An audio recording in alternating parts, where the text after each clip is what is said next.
to get better results, for example, for astrophysical or cosmological data analysis, but rather to try to open this black box and try to understand why it does make a lot of sense to use them for that kind of data analysis. We've seen many examples like the one of the exposition of Shirley Ho yesterday and others. So this is a joint work between really two teams, one in the Applied Mathematics department, including Johan Brunat, Matthew Hearn, Georgios Sacharis, and Sisen Zhang, and the team of astrophysics and cosmology at ENS, Erwan Alice, François Boulanger, and François Lévrier. So let me take first the problem from the point of view of machine learning. The question is, can machine learning help to learn physics, to really learn physical phenomena? And as I say in the title, I'd like to show why multiscale is so fundamental to try to understand what's happening here. So in machine learning in general, when you have a supervised learning problem that will set basically the notation, you have your data, which we always call X. X is a very high dimensional vector. For example, X can be an image or can be a cube of data in dimension typically larger than 1 million variables. And you'd like from X to regress or to classify. In other words, to measure a function of X. For example, classification, X is an image. You want to know if it's a cat, a dog, or whoever is in the image. But if you are in the context of physics, then X will be the state of your system. And maybe you want to infer from the state of the system, for example, the value of the energy. If you can compute the energy, then through derivatives, you have access to forces. So if you can learn energy in some sense, you can learn some physics. And the two extremes go from astronomy to quantum chemistry. I'll be showing, just to show you in a different context, that these kind of techniques do provide interesting results. I'll be showing example in quantum chemistry as well as a problem in astronomy. Now, in physics, there is a very fundamental element allowing to describe physical law, which are the notions of symmetries, which are used all over to define Lagrangian. We'll see why these symmetries are also at the heart of machine learning and in some sense related to what we are learning in these problems. So the other type of problems that we're attacking in machine learning are unsupervised learning. So in the case of unsupervised learning, you don't want to infer from the data in other measurements. What you'd like to do is to, in some sense, model the data, find the probability distribution P of X of the random process whose realizations are the different instances of the data. So xi are the training element from which you'd like to learn this probability distribution. And in particular, as you all know, one big mystery still in physics is to understand how to characterize probability distribution of turbulences. So what you see here are realizations of vorticities of a two-dimensional turbulence, which was done by Kai Schneider. And below what you see is really a three-dimensional turbulent of interstellar gas, which are a mixture of helium and hydrogen. That's simulations that were done in collaboration, I think, between ENS and the CEA by the following teams. And you see four of these realizations corresponding to different places. So here you have about 100 light years of width for any of these images. And the question is, can you describe the probability distribution which capture that? And what we all know is that Gaussian distribution absolutely don't work because they completely miss the geometry of all these structures that you have here. So first of all, I'd like to emphasize that machine learning is not so far, and in fact it's pretty close to many of the mathematics behind physics, because it is about learning symmetries. It is very often about learning invariants to understand how to reduce the dimensionality of the problem. And we'll look at deep networks from this angle. At the same time, what I'd like to do is to come back to standard tools in physics. And standard approach when you model statistical physics is basically to define some measurement expected value, the observable, out of which you build a model with a maximum entropy approach. And what we're going to do is to begin from this point of view and to see how naturally we are going to be led to something very close to a deep network structure once we realize that scale separation is something really important. So we'll see appearing wavelets behind that. So I'll show applications to turbulence and to show that you can really capture the geometry of these kind of things. And I'll just mention the type of applications that are now being studied by the ENS cosmological group. But I'd like also to show you what happened in quantum chemistry. That's a way to go in a totally different world and see the same kind of mathematics comes in. So there is something generic behind all these problems. Okay, so let me first begin from machine learning. Machine learning, the simplest nowadays kind of algorithms, called also kernel classifiers, are based on a very deep idea, which consists in saying, okay, you want to classify, let's say, blue and red dots here corresponding, let's say, to cats and dogs over points in very high dimension. What you'd like to do is to try to find a change of variable. So you transform x into phi of x, so you now have a nonlinear change of variable, which hopefully linearizes your problem, as if you were taking a set of nonlinear PDE and you had found a change of variable which was linearizing. Now, if you have this miracle of, in some sense, linearizing the problem, that means that in terms of classification, a simple hyperplane can separate the two classes. What does that mean? That means you can project in the orthogonal direction to your hyperplane, the vector w. So you take your change of variable, you project it on w, and based on the sign, whether it's bigger or smaller than minus b, you know that you are going to be on the left or on the right of your hyperplane. Good. So the whole problem, it's obviously not so difficult to find the last part, which is the linear projection. The whole problem is to find this miracle change of variable that is going to solve your problem. So you'd like to understand, in some sense, you begin from data in very high dimension with an incredibly complex frontier, and you'd like to understand how you can, by miracle, flatten out this frontier so that a simple linear projection can solve the problem. That's where the ideas, of course, of symmetries comes in. Because one way to look at the problem is to look at the operators which are going to leave invariant the different classes. So you'd like to look at the transformation T such that the function you want to measure f of tx is the same than f of x. In other words, you look at the symmetries of your system. And what you'd like to do is to find a change of variable which in some sense is going to transform your symmetries into something much simpler, almost a parallel transport. Because if you can do that, if you can indeed locally at least linearize the actions of your symmetries, then what you can do, that means that in between the two classes, you are going to have a frontier which is indeed going to be flat.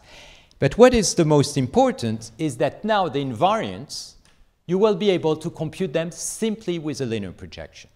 So there is really two steps in these things. One, you try to linearize the phenomena, but you don't compute an invariant because you don't know in advance what are the invariants of your system. You just try to linearize a very big bag of operators which potentially includes your symmetries. And then you kill them with a linear operator, and this linear operator, that's the one you learn from data.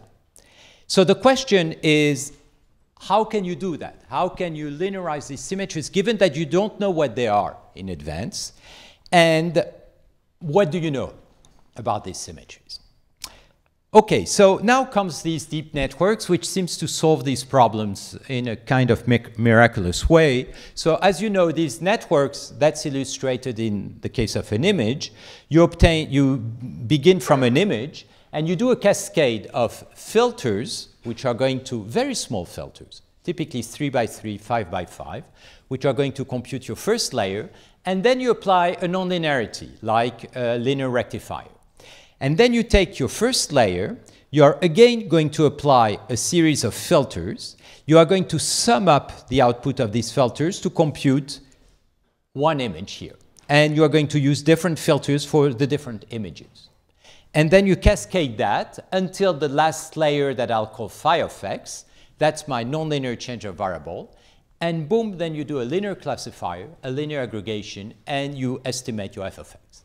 So in some sense, you've computed your change of variable. However, here the change of variable is calculated from the data. It's calculated from the data. In the case of a supervised learning problem, you have input xi and the result f of xi, and you try to optimize the filter, which means about 100 million parameters potentially, so that the output of your network, f tilde, is as close as possible to the true value through a loss that you minimize.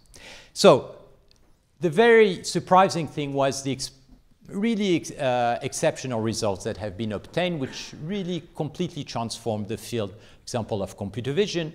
Speech processing now is about deep network. Languages, you have remarkable translation algorithm, biodata, quantum chemistry, and now astrophysics, cosmology.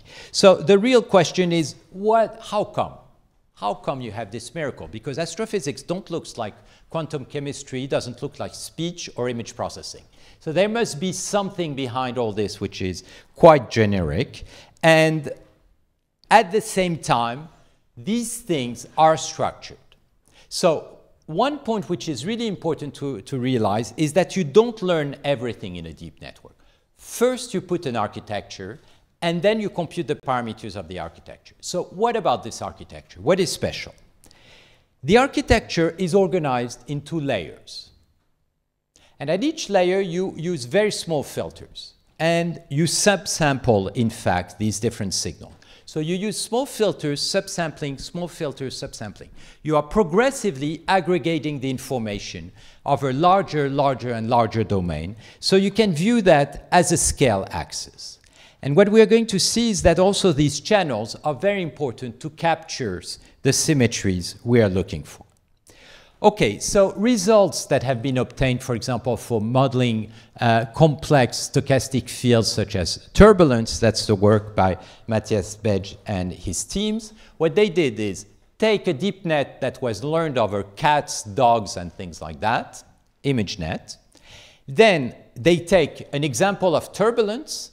They decompose their turbulence image over their network. They are going to get inside coefficients in their networks. They compute correlation of the images within the networks that defines spatial correlations, a certain number of statistical coefficients.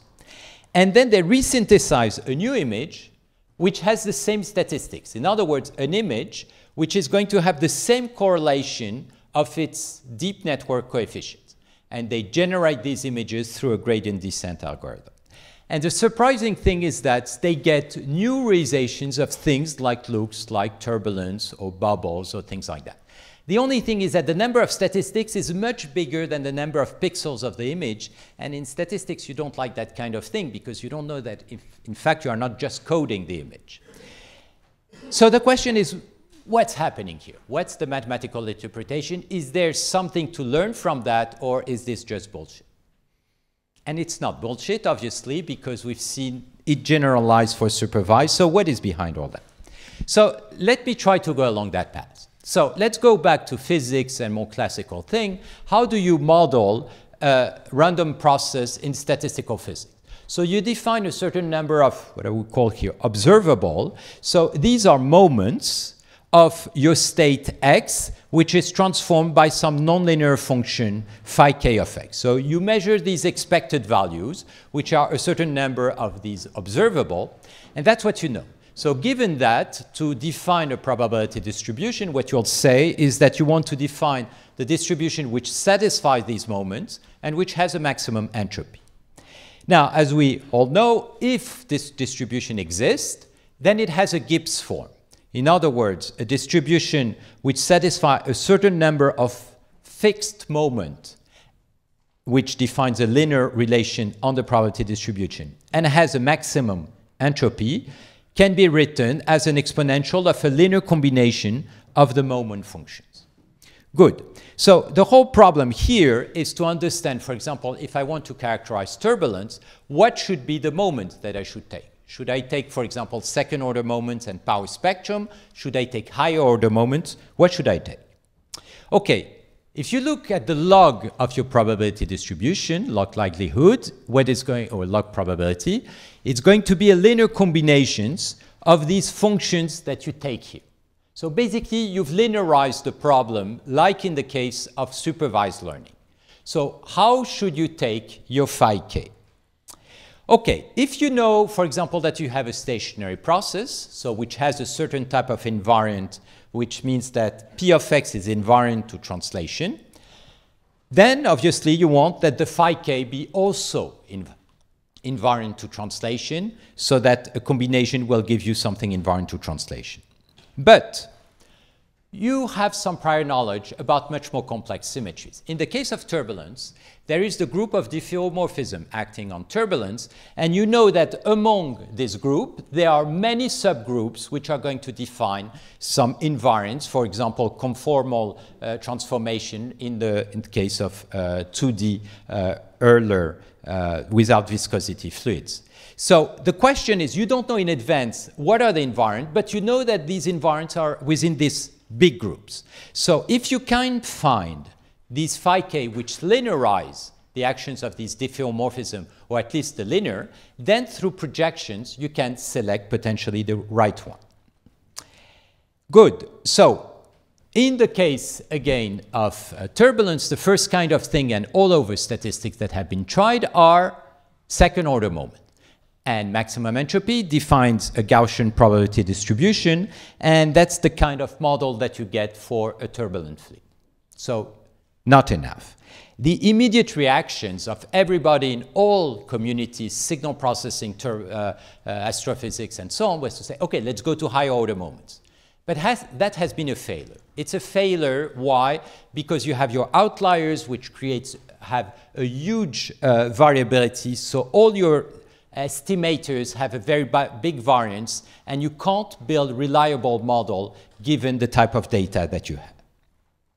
Okay, so how can you define these moments? The very important structuring element of all these phenomena is the scale separation phenomena. So in physics, it's obvious. You study quantum physics independently from intermediate scale in chemistry, geophysics, astrophysics, and so on.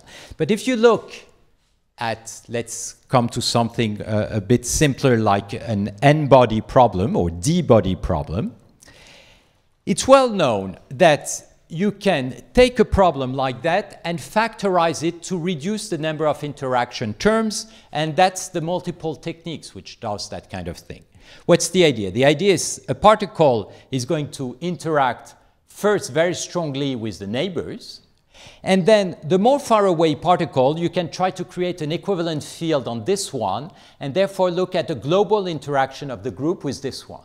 And even more far away particle, you can look at global interaction of these particles with the center one, so that you factorize the problem as log D groups. But what is very hard is that the groups are interacting. And so you need to incorporate all the interactions across scale in order to understand how to build the dynamics. And these are the very complex elements in these problems. So what I'd like to show is that if you follow that path, scale separation will lead to wavelet transform. And if you want to begin to look at scale interaction, you'll naturally be led to deep neural networks. Okay, so wavelets.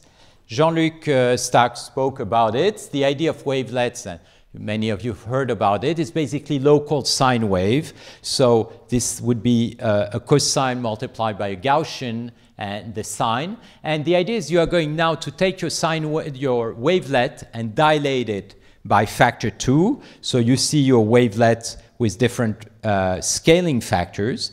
And in 2D, we'll look at 3D, you will rotate your wavelets, and that's the different rotation factor. So you have different scale and different rotation for the wavelet. If you look at what you're going to do, you're just going to take your data and explode it into different scale and different orientation. In the Fourier domain, a wavelet is like a bandpass frequency channel. It captures the information in a local domain in the frequency domain. If you rotate the wavelet, you're just going to rotate this domain. And if you scale it, you are going to cover the whole frequency plane through these different channels which are dilated. Now, two important properties. You can build your wavelets so that you have something which is unitary, but that's easy to do with many other bases. What is interesting and very important here, wavelets are stable to deformation. If you slightly deform a wavelet, it's a very similar wavelet. If you slightly deform a sine wave, it's going to be an orthogonal sine wave, different frequency. You go very far away. This is why nobody used the Fourier transform to do pattern recognition. Totally unstable to diffeomorphism, deformation. Okay, how do you compute a wavelet transform? That's where we are going to get closer to DeepNet. In fact, you use the same kind of algorithms. You filter to get your high frequencies in different orientation, and then you average a bit, and then you filter again to get the next frequencies average again, filter, filter, and you see here the depth corresponds to scale. And if you want to see the amplitude of the coefficient, you take the modulus, this is a nonlinearity, and you get these sparse images where you see appearing the high amplitude coefficients. Okay. Now suppose you want to build a representation which is invariant to translation. So you'd like to have descriptors which are invariant to translation. If you do that with a linear operator, the only thing you can do is to average your function. So if you want something locally invariant to translation, you are going to average a little bit on the scale to the j. If you want something completely invariant to translation, you have no choice, you have to average completely. And the problem is you've lost everything. So what you want is, in that case where you know that you have an invariant by translation, you want to build an invariant, but you want to lose as little information as possible, in fact, only position. So what you want is to reincorporate the information that you've lost. And what is the information you've lost? It's the high frequencies. And expressed as wavelet, it will be an oscillatory curve like this. Now, if you average this, you get 0. So how can you get a new invariant?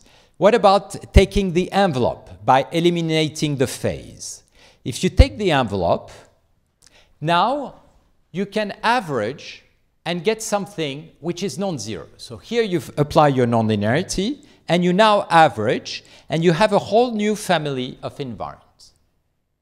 But you've lost information by averaging the envelope. How can you recover the information that you've lost? By looking at the geometry of the envelope, the specific properties, which in the case of an image would define the geometry. How? You capture it by, again, making a convolution with wavelets, the envelope with wavelets. If you want an invariant, you kill the phase, modulus, and you average. And that's what is going to lead to these kind of deep nets. So first of all, you decompose your image at different scale, different rotation, different orientations. Then each of these, you are going to sub-decompose it. So it's like in this frequency channel that you sub-decompose. And you do that and you propagate them to the last scale to get an invariant. And you do that for each of your wavelets, coefficients. So you split again your frequency channels. So you split, resplit, you can do that several times. Here we'll do it twice. So you have the first wavelet coefficient, modulus, second wavelet coefficient, modulus, which is capturing the geometry of the structure, and you get your invariant. One point that is going to be different, and we'll see why to DeepNet, is that for now it's just a convolution tree. You do convolution, nonlinearity, convolution, but you don't let the channel communicate, and we'll see in what sense that's important to complement that. Okay, one property what you get and that you can prove, there you can do the math because you know everything about the filters, is that the output of your network varies very regularly, is Lipschitz continuous to the action of any diffeomorphism. So now if you want to kill the action of a diffeomorphism, you can kill it by doing a linear projection. This is why you can apply these kind of things to do classifications as long as deformations are the key element. So let's see how that goes to try to describe something as complex as a turbulent fluid. So you take your X, which is your random process, and you decompose it in your network. Where the only difference with a deep net standard is that here I impose the filters because I know that what I want to do is to separate scale and to separate the different orientations. So the output of my networks are all these coefficients. Now, what if the depth begins to be big? That means that I'm going to average more, and more. And because you have some ergodicity, you have some long-range decorrelation between the coefficients, the wavelet coefficients. If you average, these are stationary map, they are going to converge to expected values. So you can view the output of your network as being a bunch of expected value. What's the difference with standard moments? These are not high-order moments. You build richer and richer descriptors by cascading these operators. But these operators, they are unitary, and the absolute value, or the ReLU, they are contracted. So contrarily to x to the power 4, which is going to increase the variability, these cascades reduce the variability. So you can get many moments without having bad estimators of your moments. And that's what is very important. All these moments have a very low variance that you can bound. So you can now compare the kind of results that you're going to get by building a maximum entropy model constrained by these moments. This is a first textured image. This is the Gaussian model. So this is maximum entropy constrained by second order moment. It has exactly the same power spectrum than this one, but you've lost all, let's say, the geometry. The number of moments here is D, is the size of the diagonal of your covariance matrix. Here, the number of moments is log D squared. These are the scattering coefficient, which gives you interactions between the different scale and the different orientation. And you, yep? We still seem to be seeing some kind of phase information in the second picture. It's just one eye, or it doesn't seem completely... It's not really a phase. It's the oscillation. But it's not, there is no alignment. In other words, you have an oscillatory phenomena, and there are some, because you have some frequencies. There is a peak of frequency in this image. So this peak of frequency is restored, and you have the impression of, and you are seeing, therefore, a sine wave which comes out because of the periodicity of the image. So I guess you don't have isotropy. What? You don't take isotropy. No, here you don't take isotropy. No, there is no isotropy. In these examples, there is no isotropy. We'll look at isotropy, which is important to reduce var. This is an example on easing, so binary, close to temperature, to a critical temperature. This is the Gaussian model. With easing, you can capture even the binary aspect by adding L1 norms on the coefficients. And you can, in the case of easing, verify that these realizations are typical realizations of easing by computing probability distributions. Then turbulence bubbles. Okay, but not perfect. You do better than Gaussian, but you see that you are missing information. You don't restore really the geometry of turbulence. And it's interesting to try to understand why. You see, when you compute these kind of transform, you separate scale.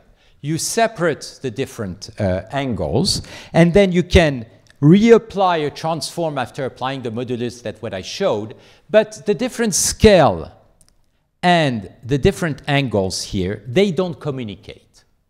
And that's a problem, because when you have a phenomena such as a filament, there is an alignment of phase between the different elements. The different scale have to communicate in order to restore that.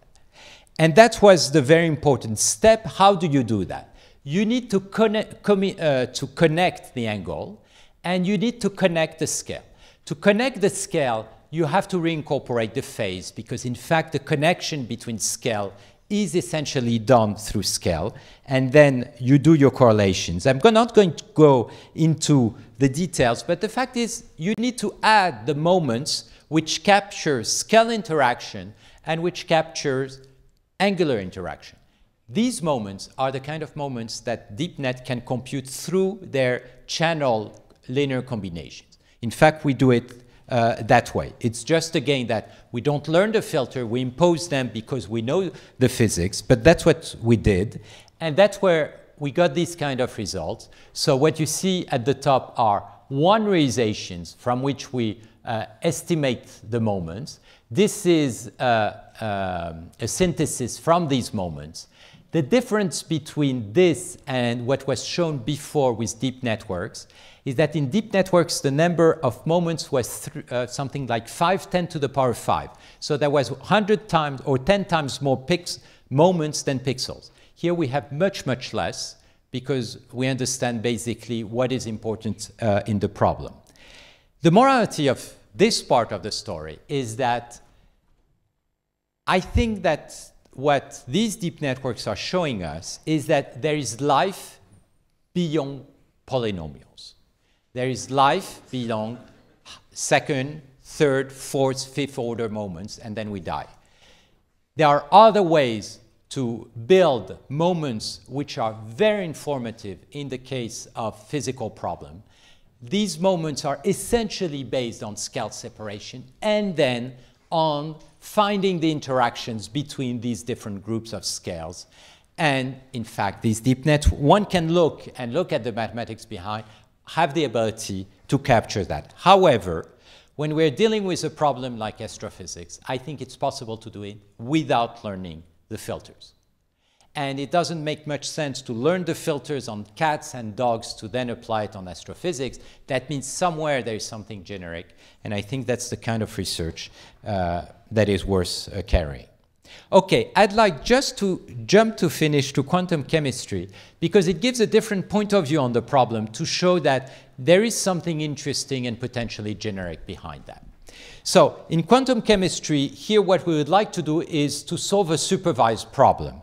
What we would like to do is to compute the energy of a molecule, X, given the geometry of the molecule. And the geometry of the molecule is given by the position of the atoms, these are the RK, and the charge of each of the atoms, okay? So in some sense, you want to do a regression. You have a database of molecules with different molecules for which you know the geometry and the energy. Now you're given a new molecule and you'd like to compute its energy without knowing essentially anything about Schrödinger equations. So the problem will be essentially the same. You have a high-dimensional problem. You need to reduce the dimensionality of the problem by finding what are the symmetries of the problem. Okay, so what is done in the most numerically efficient techniques to solve that, called density functional theory? The idea is you, instead of looking for the n-body wave function, you embed this n-body wave function into just the probability density of presence of an electron at any position of R3. So these images show that the probability density is very high here, near the nuclei, but it's also non-negligible in between the nuclei because the electrons build this chemical bonding by being delocalized between the different nuclei of the atoms. Okay, so what do you do? So these are examples of organic molecules which are a mix of hydrogen, carbons, and so on. So how does density functional theory work? You represent essentially the state of the system now by this electronic density, which you can think as density of gas or whatever, but here it's an electronic density. And you can compute the energy as the function of the electronic density. It's going to be a mix of number of terms, the kinetic energy, the attraction of the electron by the nuclei, the repulsions between the electron, and the quantum coefficients with this exchange correlation energy, which incorporates all the quantum terms. And then How do you compute the energy? By solving a variational problem. You compute the electronic density, which is going to minimize the energy. So it's the minimum energy state. And the minimum energy state is going to be the energy, the ground state energy of the molecule. Okay. Now, we'd like to do that with machine learning. So doing that with machine learning means you don't know the density. You are going to build a stupid density, like here. We'll see how. Then you are going to build some invariants or some descriptors of this stupid density. And you are going to learn how to regress the true energy over these coefficients. So the WK here, which are the one which build the projection, the invariant, are in fact the coefficient which captures physics. So you are learning physics here when you learn the WK, the potential coefficients in some sense. So same thing, how to choose these invariants from the symmetries. What do you know about the symmetries? Same kind of things than in cosmology. What do you know? You know, okay, first you describe your molecules with charges and position with an indexing. You don't care about the indexing, so it should be invariant to permutation of indexing. You know that if you rotate the molecule, the energy is not going to change. So you would like to have descriptors which are invariant to translation, to rotation. You know that if you slightly deform the molecule, the energy should slightly change. Stability to diffeomorphism. You know that this kind of energy can be factorized into terms at various distance. Chemical bounds, very close distance, van der Waals forces, larger distance. So multiscale comes naturally. Good. So we are going to do the same thing than what we did previously. The only difference, and that's where I put the prior information, is in the wavelet. I'm going to choose a wavelet. So the way you choose the wavelet is, in fact, to sparsify the data. Here, I'm in 3D, and I know I have something invariant to rotation. So the wavelet is going to be the Laplacian of a Gaussian. In 3D, this invariant to rotation. But how am I going to encode the angular elements? Through spherical harmonics, because I know that I want to have something that is going to become invariant to rotation, which is in fact the same basis decompositions than the orbitals of atoms. So you build wavelet as a product of something which is radially symmetric and your 3D spherical orbitals, and then you do the same thing, dilates and so on. You build your convolutions, you build basically the same tree. You've defined your wavelet, you make a cascade of convolution modulus, and boom. Okay, last thing, how do you build your unknown density?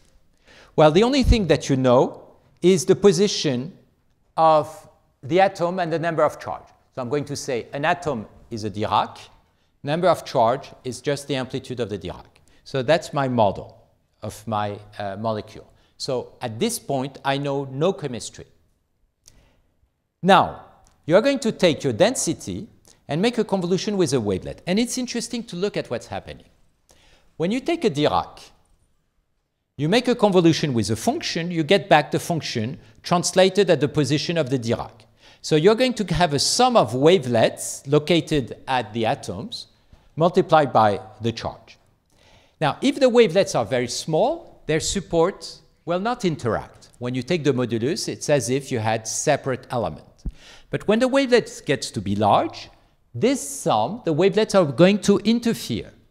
When you take the modulus, you have the interference of waveforms, and you have a coefficient which describes the geometry of the object through these interferences. So we are basically computing descriptors which results into interferences of the different elements of your object. So that's what we did in 3D. That's the work of Michael Eichenberg, Georgios Kacharis, Matthew Hearn, and Louis Thierry. So you first have your Diracs, which describe the geometry. You make your convolution with your wavelet with spherical harmonics. You do a cascade. You get that kind of images, which are the images of interference. Then you average all that. You get an invariant to translation rotation. You get all your invariants, and you do a simple linear combinations of your invariants to estimate the energy. And we're going to do a sparse linear combination to try to see which coefficient play an important role in the energy. So if you do that kind of thing so the database here had 130 organic molecules. You had DeepNet trained on that to do estimation of energy. I'll say a word about that. Here we don't learn anything for the representation. We just build these network with scattering coefficient. And at the end, we build the linear combinations. With about 400 elements, we get an error, on average, on the test set of about 2 kilocalories per mole. To give you an idea of these figures, DFT has an error of the order of 2 kilocalories per mole relatively to the true chemistry. The database was built with a DFT code, so to get something closer is not extremely useful. Still, you can instead of having a linear regression, you can do a bilinear or trilinear regression. The error goes down to of the order of 0.45 kilocalories per mole. And DeepNet, where everything is learned, get about the same thing. To show you that in that kind of example, coming again from physics, you don't need to learn everything if you know very little about the environment. But diffeomorphisms are the key element because that's the big group you know about. You can get about the same results and try to interpret what's happening. So, conclusion. The first thing is, I think it's very interesting, the current work which is done with deep networks. I think that it's not because we don't understand what's happening that it's not providing very new, interesting insight. Then in parallel in that, there is a need to do the mathematics and try to understand what is behind. And I think that there will be things which are not so esoteric that are going to come out. And that's at least what we've been showing here. In that case, just with the notions of scale separation, but the idea of cascading nonlinearities, you get very similar results with the same kind of architecture through these wavelet scattering. And the important thing is that it's an alternative on high order moments. We did experiments of a random processes where we knew everything about high order moment, multiscale processes, where we could show that in fact you reproduce the high order moments through these nonlinearities at multiscale. So I spoke about quantum chemistry and statistical physics. What we are currently doing with this group at ENS is to use that to try to infer information about the underlying physical constants in the same way that we did for astrophysics, in the same way that we did it for quantum chemistry. The idea, again, is that if you can indeed regress interesting constant depending upon perturbations such as the parameters of the electromagnetic fields which may be embedded into the problem, because you know the nature of the environments, you can hopefully understand much better the relation with the physics. This being said, observe that, for example, in the case of quantum chemistry, we have numerical results, but right now we have no real understanding on why these linear combinations can indeed approximate the energies. In other words, we don't know how to relate Schrödinger equations to any of these properties. That's the equivalent problem that will come in astrophysics and cosmology.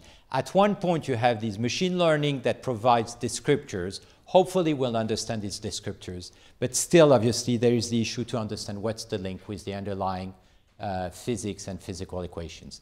And that's a very fascinating problem. Thanks very much.